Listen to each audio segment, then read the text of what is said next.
Welcome, Coyote fans, to episode 1 of the brand new The Howling podcast.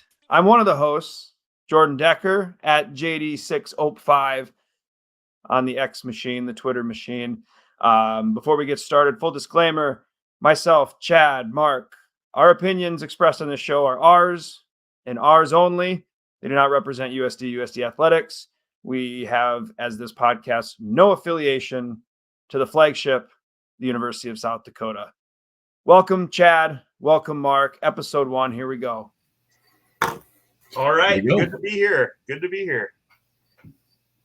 Well, I figured let's start with just a quick intro.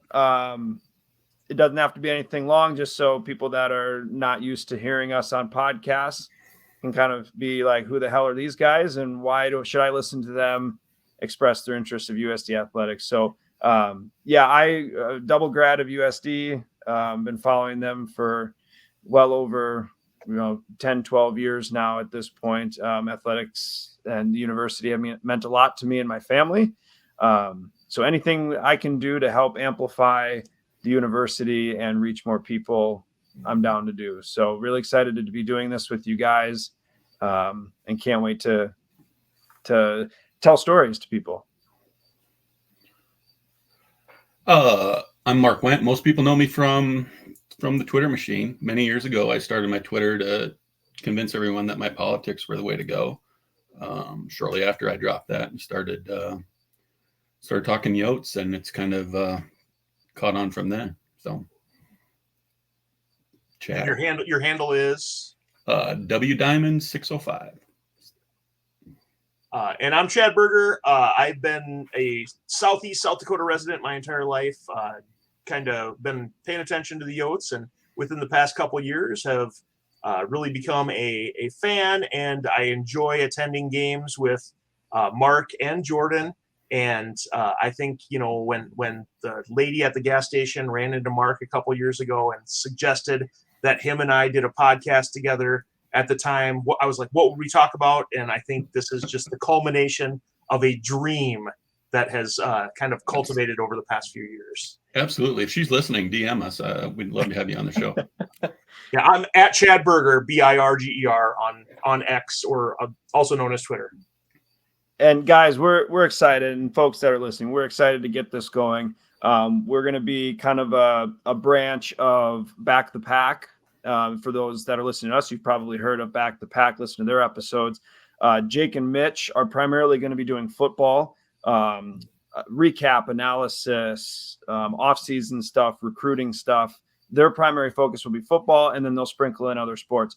Our primary focus is going to be all of the other athletics at USD, and we'll obviously, double dip into football a little bit, but we'll primarily be focusing on the other sports and any insights that we have, and we'd love to share with you guys. So, I thought tonight we'd start off with USD soccer and kind of what's been going on with them. As I'm pulling up the schedule and roster of women's soccer, do you guys have any 2 cents you want to put in on the USD soccer team? Let folks know about? Well, I do know they were picked 5th in the preseason poll behind Denver, the Blue School, Omaha. And Mark, where did you have them in that poll? Did you have them a little lower or higher than that? I had them higher. Them higher. So, which was the poll is exact, at least the top 6, the exact order of finish from last year. So I don't know if the voters were just keeping it simple or if that's really what's going to happen. Hopefully they're not as lazy as the coaches in the FCS coaches poll. Correct. Yeah. I think they've played a couple exhibitions so far, and then had a tie against Northern Iowa, 1-1 tie on August 15th, and then a 5-0 win over Morningside from Sioux City on the 18th, on Sunday, according to the schedule I have here. Eastern Washington coming up, right? Yeah, Sunday. No. How is it the 25th of August on Sunday? Sorry. Anyways, that's insane. So yeah, what's the deal with Eastern Washington? I mean, that I feel like we've had some sports, things go on with them. Mark, is there anything going on there? Eastern Washington's on my list, on my poop list. You were with me, Chad, I believe. I don't know if Jordan was sitting next to us that day or either, but Eastern Washington's men's basketball coach kind of got under my skin a little bit, which got Eastern Washington. I believe he's moved on, but Eastern Washington's still on the list. So I hope we win 8-0. That's what I hope.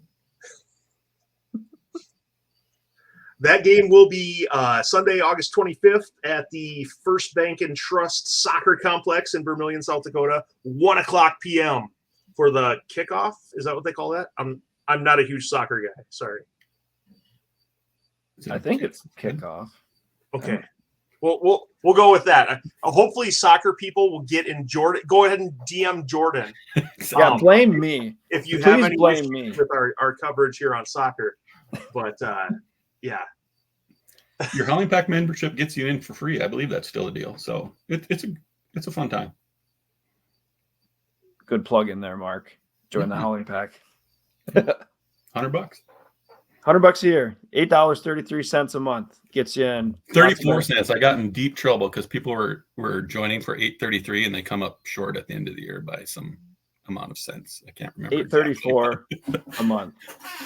Thank you for that. I don't want to get in trouble. If we just bring a penny jar over to cover that, will that? I mean, I got. Yeah, we'll get more into.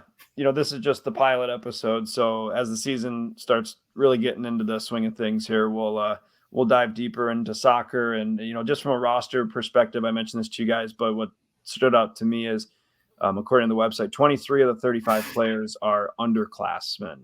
So it's quite a young team. There's been a lot of excitement, though. Folks I've talked about on Vermilion, like they're really pleased with the freshmen and then the grad transfers that they've brought in. It's a really nice balance, and they're looking forward to an improved year off of last year. I think that, from what I had heard was they kind of hoped it went a little better, but it's just not the way the ball bounced. But this year's team it's kind of a reoccurring theme with our USD teams. Like they're out for a little vengeance against folks. So I don't think they're going to finish 5th. So those coaches are dead wrong again, but here we go. No, I hope to get down there for a match or two. I've always wanted to attend a soccer game, just like, I haven't been to one since I was in college, and just like softball too. Like they're fun to watch and it's free to go to. Right. And this schedule is no joke either. I mean, Drake coming in on the 29th at Kansas State, got Central Michigan, Portland State, Northern Colorado, Wyoming. And that's before the conference season even begins. So, I mean, that's a pretty decent non-conference schedule. I'd say. Yeah, so we'll dive into that as the season progresses. But best of luck to soccer on Sunday. As far as frequency for this podcast, we're going to try to go every week. So we'll try to recap their massive victory over Eastern Washington on Sunday. But best of luck to soccer. You want to switch gears and talk volleyball? Absolutely.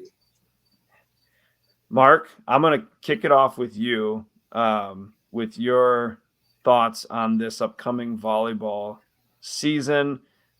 Give the folks a little background of the hype that's around this team.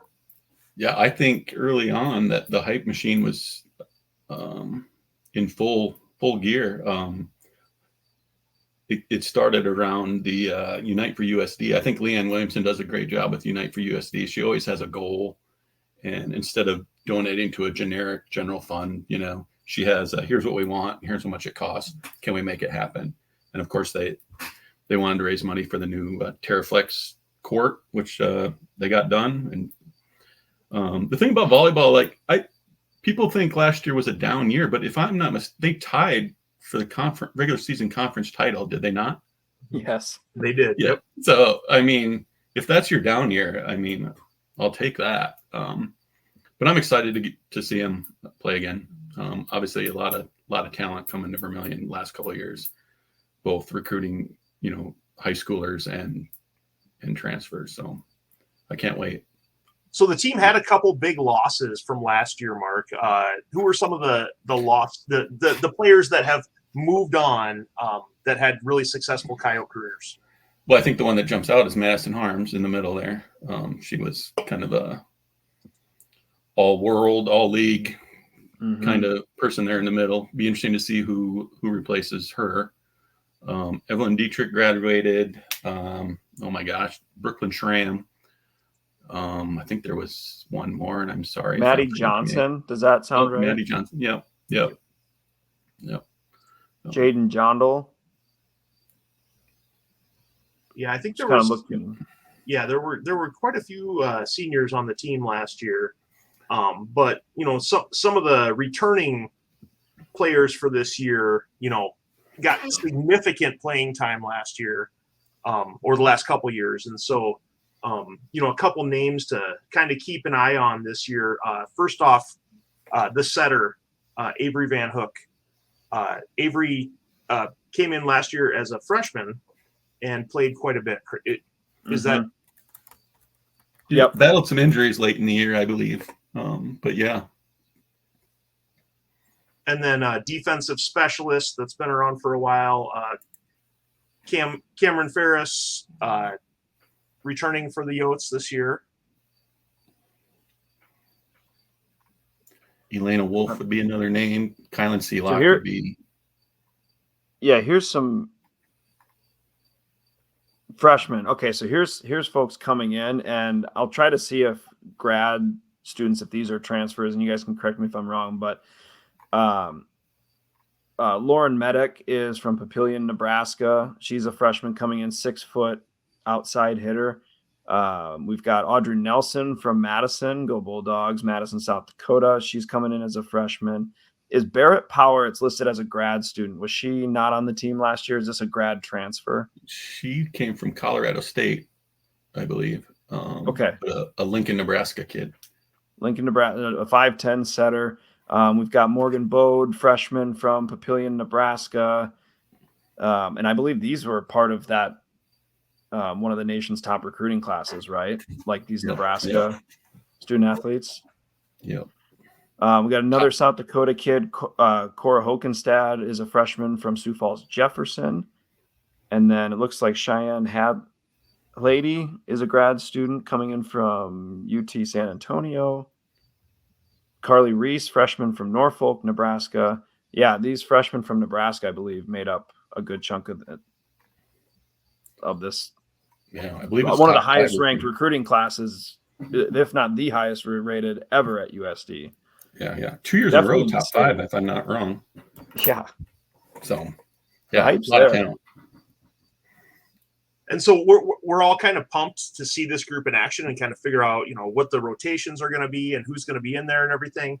But unfortunately, the first home game isn't until Friday, September 13th. So we got to wait a few weeks to see them in action, unless we're going to drive to Cedar Falls on Saturday. I don't know. What do you guys got going on? It's my birthday. Well,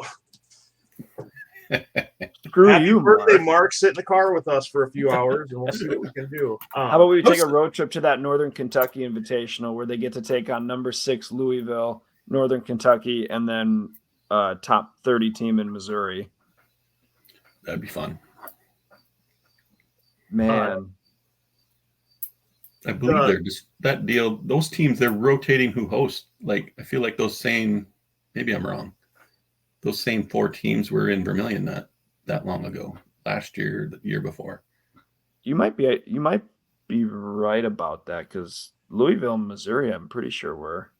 Yep. I remember playing Louisville. That was a whiteout game. Wasn't that 2 years ago? I think it was 2 years ago. Yeah. When you get 3 old guys like us sitting here trying to remember what happened, sometimes it's not always the greatest. We should have facts and figures in front of us here. Right. You're right, Mark. So last year was at Missouri for the Tiger Invitational. USD lost to number 3 Louisville 0-3. They lost to Missouri 0-3, and then lost to Northern Kentucky 2-3. And then back in 2022 for the Coyote Invitational, the Louisville one was 0-3 loss. They beat Northern Kentucky 3-0, and they beat Missouri 3-2. So that's kind of a cool rotation, I guess. I'm glad I remembered right. Now, the games that are at the Air Force Academy on the 31st of August and September 1st, those will be shown according to the schedule on the Mountain West Network, which you can get free access to that on like your Roku TV, web browser, whatever you have there. You should be able to get access to the Mountain West Network through that. That's terrific. Yeah. That'll get us in the season for sure. I can't wait. This team's going to be good. Conference play. Well, I guess, yeah, Chad brought it up here just a second ago, but the South Dakota Classic is in a few weeks. September 13th is a Friday. It's all, let's see, who's a part of this? UTEP, Texas El Paso, and then Iowa State and Montana State. And I believe Iowa State is right on the fringe of being a top 25 school. I think they're receiving votes. But that's Friday, Saturday, Sunday. There'll be different matches going on. They play Montana State on Friday at 7 p.m., Iowa State at 5 p.m. on Saturday, and then UTEP 12:30 on Sunday. That Iowa State one's going to be I don't know. I was reading a couple of articles on Iowa State and some volleyball blogs that talked about how this is a really good matchup for Iowa State, obviously, because for some reason, we're still that mid-major, so they kind of don't pay attention to mid-majors, but I don't know. Upset? Calling it? Well, and then the following week is the Quick Star Classic, and so if you're a huge gas station fanatic, that'll be down in Coralville, Iowa. They play Iowa, Drake, and St. Louis down there, so that should be. And then after that, kind of roll into the conference season towards the end of September. So you said that's in Coralville, Iowa. Coralville. Oh, that's just by Iowa City there, right? Yeah. Okay. Isn't near does St. Louis's logo look like a kangaroo? Yes. Totally does. And I think the Drake Bulldog kind of looks like a bunny. Like what's up with all these? They're all facing the same direction. They all look AI. Like all these animals cartoons. What are we doing? Yeah. All right. Well, you know. Yeah, we're all excited for the volleyball season coming up here. So, Jordan, tell us about the floor. You were on the floor today. Yeah. What was that like? Oh yeah. So went down to Vermilion for some meetings today, and was able to. Side note, quick. The new athletics posters are out. So if you're going to volleyball, I don't know how open the SCSC is, but I think you can get the posters near the ticket office there. But anyways, the posters are made. They're super cool. Black is the central color of the posters. So here we go. But it's a composite calendar. So with soccer, volleyball, and football, and then football's got their own as well. I picked up probably 24 of each to distribute and hang around our campus. But anyways, so those posters are available. Pick them up in the dome in the SCSC. The court is beautiful. Like it doesn't, you kind of look at it and you go, oh, what happened to the SCSC? There's no logos, there's no baselines, there's no basketball lines, there's no nothing. It is only a volleyball court. And I got to chat with a couple people. This is the top court you can get as a volleyball program. It's the best in the country. It's going to help with recruiting. It's going to help with player safety. I got to walk around it. There's a little bit of give to it. I don't know much about volleyball, so if you're listening and you know more about the Terraflex court, I'll try my best to describe it, but it does. I got to see like the difference from the main ground to the court, and it kind of reminded me of a thicker vinyl flooring, kind of. So it's got a little bit of a sponge like on the bottom, but then the top is kind of solid. So it has a little bit of give to it. But it's beautiful. I can't wait to go to a match and check it out. It's a clean look. I think that's kind of this theme with this. Yeah. And you'll see in the SCSC in the dome, like things are just cleaner. The colors are brighter. There's not a lot of extra crap going on anymore. It's clean. So, we're one of the top, if not the top in attendance for the Summit League. And I can't wait for our fans to continue to show up and show out for the women. And Yeah, the court's beautiful. Awesome. Yeah, can't wait. I will say, if I may, I'm not asking your permission. I'm just going to do it. Okay, so this is a good reminder to fans who might have forgot, and that's okay if you did. The student section in the SCSC is shifting. So it's no longer primarily on the, I don't know the direction right now, in the one of the baselines, okay, where you first walk in. It's no longer there anymore, primarily. It is now shifted to be primarily behind the visitors bench, that section. I think it's 105 or 104. And then the corner, that corner.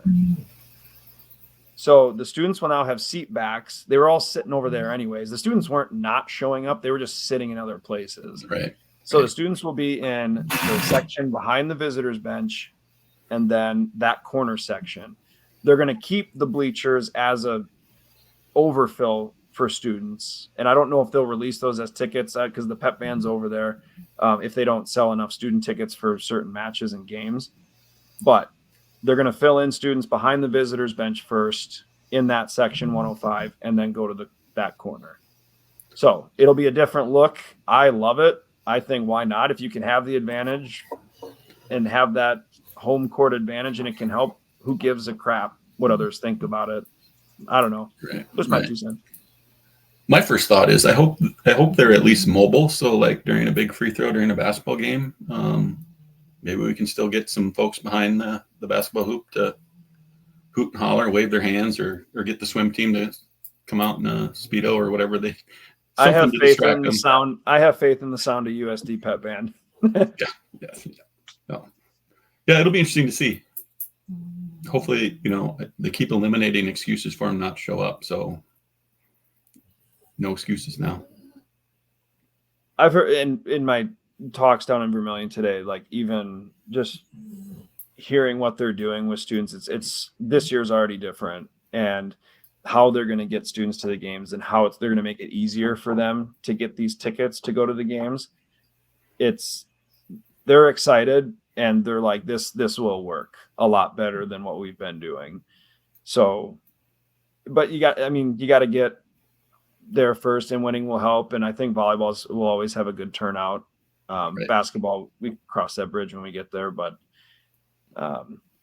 they're really focused on getting students to the game next Thursday. So do we want to segue into really quick football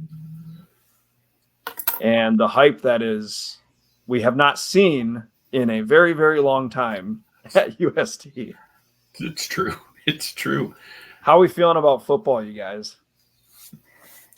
I'd say strong to very strong. Yes. An old Meet the Parents reference. But I mean, top 5 in the I know preseason polls aren't worth anything, but Mark had them higher. But obviously, top 5 it's where it's at. But it all depends on the performance on the field during the season. Right. I think the first game against Northern State is just a great opportunity to go out and showcase the product that the Yotes have on the field, and learn maybe where there's a few newer guys that weren't a part of the program a lot last year that are filling in. They'll get some reps, but it's not a high stakes. It's not against a Division I opponent right away, where if you mess up, the guy's gone for a touchdown. Northern does have some speed and some talent. Mm-hmm. But they are a Division II NSIC school, and so there should be, a little bit of a gap there in the talent levels. Yeah, I like how this is only 39.5 point spread for entertainment purposes only. Right, absolutely.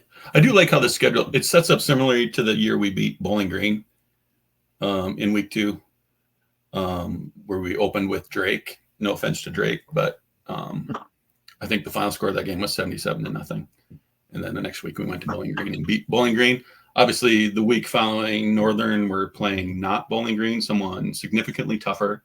But I do like that we get a game to work out the kinks and personnel groupings and all that stuff that comes with with first games and first game jitters. And oh, by the way, we're going to be wearing kick-ass uniforms. So can't wait. Thursday at 7, the 29th, home opener, season opener for nationally ranked number 5 USD Coyotes. I am with you, Mark. I think it sets up nicely. I am very excited. I hope to God, we lived in Aberdeen for a few years. Nothing but love for Northern State. But I hope to God the first 2.5 quarters are foot to throat. Let's see Aiden air it out. We want to see these weapons. The offense was quite timid last year. We relied on the defense quite a bit. I want to see JD, Coach Davis, open it up.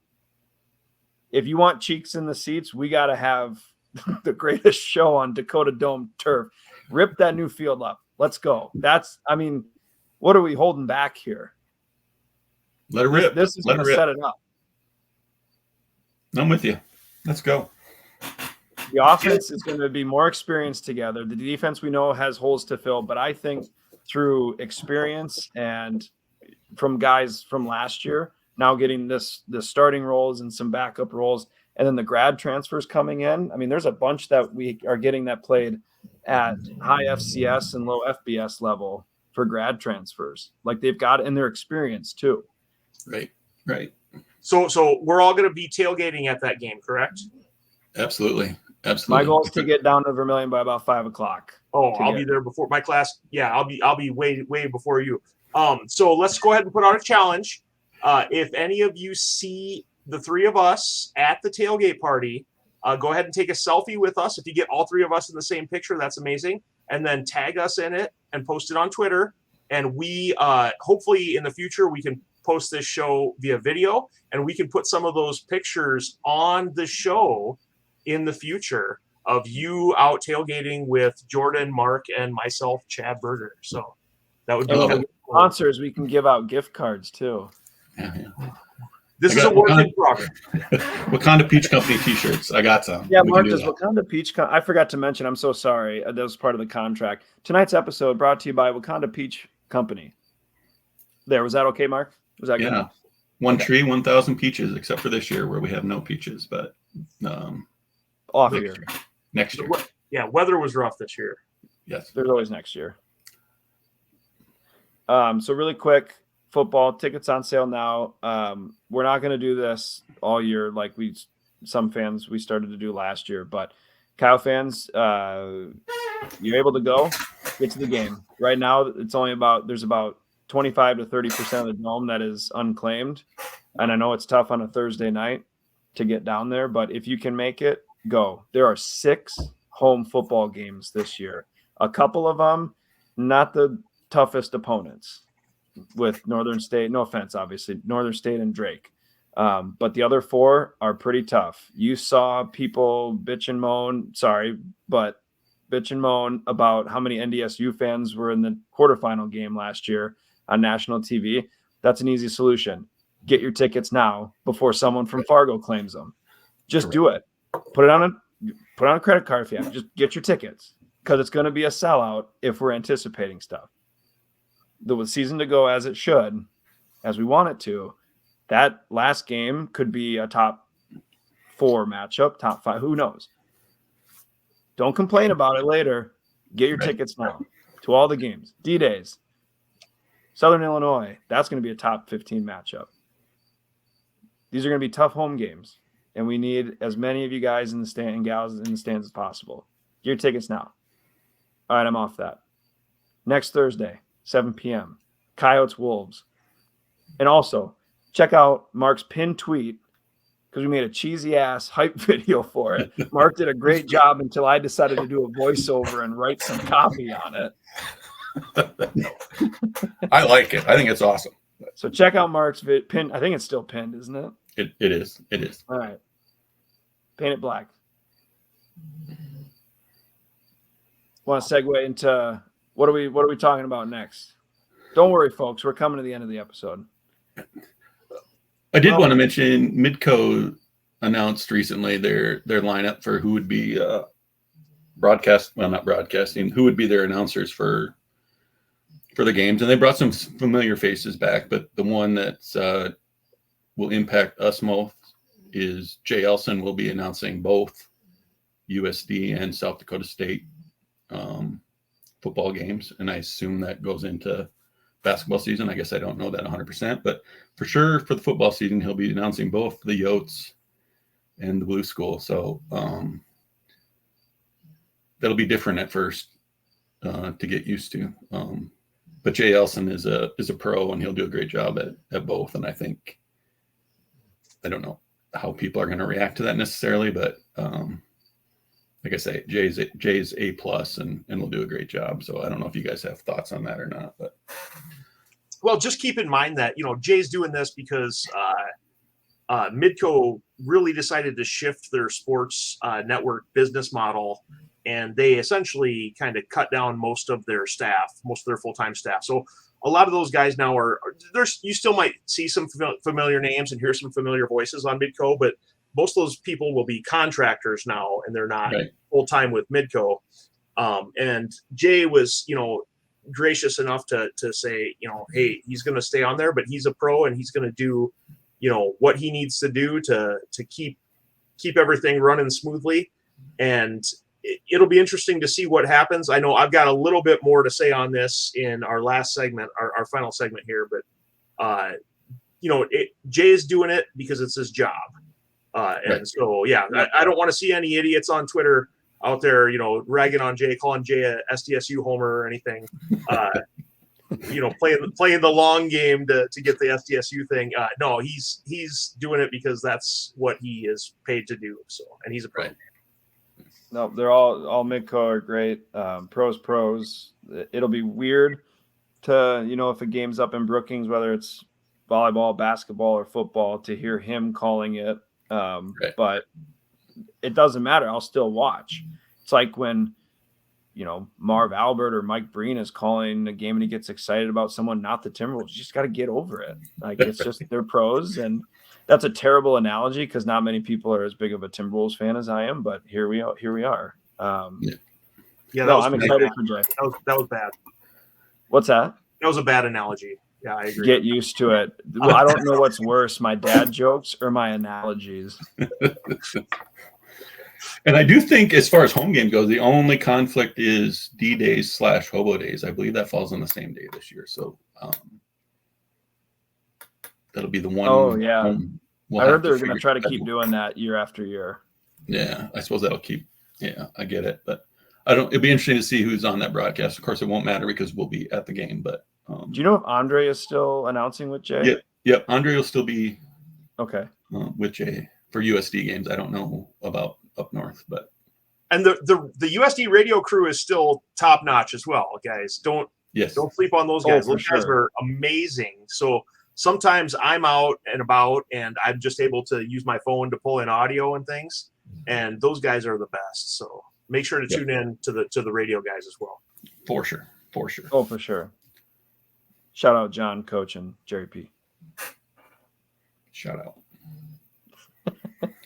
All right, Mark, lead us into the last segment. So here is what I hope we do weekly. Trying to come up with a little gimmick to close the show. And some people know me for displaying an eye chart at various sporting events when I disagree with a call. So we thought we would do an eye chart of the week recipient, someone who we think could use a second look at the decisions they made.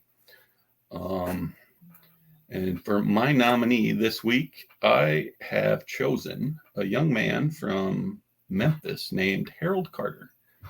And according to the police report, on August 12th, 2024 at 1:28 p.m., the police department received a report of a theft of a large sum of money at Casey's General Store located off of Jefferson Street in Vermilion. The suspect, Harold Carter, 27, from Memphis, fled the store and was found hiding near a residence on Cherry Street. Short time later, he fled from the officers on foot. After a foot pursuit, Carter was arrested. Carter then escaped from the patrol vehicle while awaiting transport, which I have questions about, but and he ran from law enforcement while handcuffed. Carter ran across Trey Street, where he was struck by a vehicle and taken into custody. This is when Carter's girlfriend makes an appearance, Audrey, 28, also from Memphis, who decided to assault the driver of the vehicle who struck her boyfriend. Carter was taken to the hospital and is now in custody, where he was examined for injuries before taken to Clay County Jail. He was charged with grand theft, escape from custody, 2 counts of possession of stolen handguns and grand theft. And his girlfriend also got a charge of simple assault. So for all of that, Mr. Harold Carter is my recipient for the eye chart of the week. Can we get the Price is Right music with the bump bump bump? Or I feel like you need to read that, Mark, with like when they do on the radio with the bow, bow, bow, bow, bow, bow, whatever that music is. Yeah. The circus music. Yeah. Yeah. Chad, who you got? Well, my eye chart for this week is for the entire summer so far. And my eye chart recipient is cable television. A couple interesting decisions for cable television so far this year. The first one was the Midco kind of changing their business model and taking a lot of the live programming off of their television networks. We're going to miss it. It was a big part of our life for the last, 10 plus years, being able to watch, local high school, college area sports on Midco Sports Network. And now not having that this fall, it's going to be drastically different. Secondly, with cable television, we had a large dispute this summer between Bally Sports and the cable companies. And so personally, I'm a Minnesota Twins fan, and I was not able to watch over half of the Twins season this year due to the that dispute, as well as the stupid Major League Baseball blackout rules. So thank you to cable for being this week's Chad Berger eye chart recipient of the week. We're both golf clapping for that one. That I completely agree. I don't think I've watched a full Twins game on TV in 3 years. You got Turner.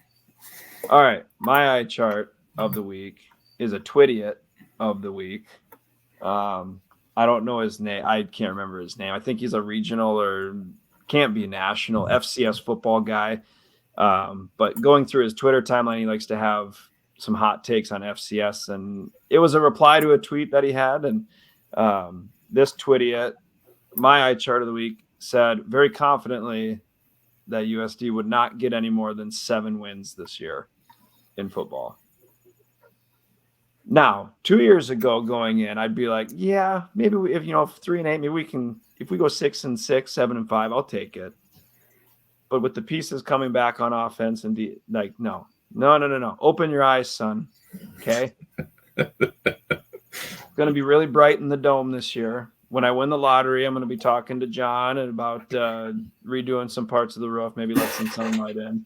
But we'll get there. Anyways, my eye chart of the week goes to the Twidiot of the week, whatever his name was, that said USD will not get more than 7 wins this year. Yeah, he wanted to put money on it. He was pretty confident. So it's bookmarked. We'll see you later. Yeah, I have a lot of bookmarked tweets that, one, because of my OCD, and two, when USD wins the Natty this year, I so look forward to just unbookmarking them and getting them off of that. Guys, we really got to stop worrying about what other people say. It's one of those things where, you can't control. No, it's not like I'm playing on the football team to use that as motivation. I'm just a fan that likes the school. I don't know why I do it, Chad. My competitive side, I don't know. If you haven't followed me, I used to be really, really bad on Twitter. Like, really offended easily and would just go at people that would say they're just trash talking. And I would take it personally. But it's weird. You grow up, but some people don't. It also depends on how many mixed drinks I have before I get on X. So. All right. It's the reason do you why I guys- deleted off my phone during the sports season, so I don't go on there and tweet something stupid. You guys have anything else for this week's episode? No, I think that's a great note to end on.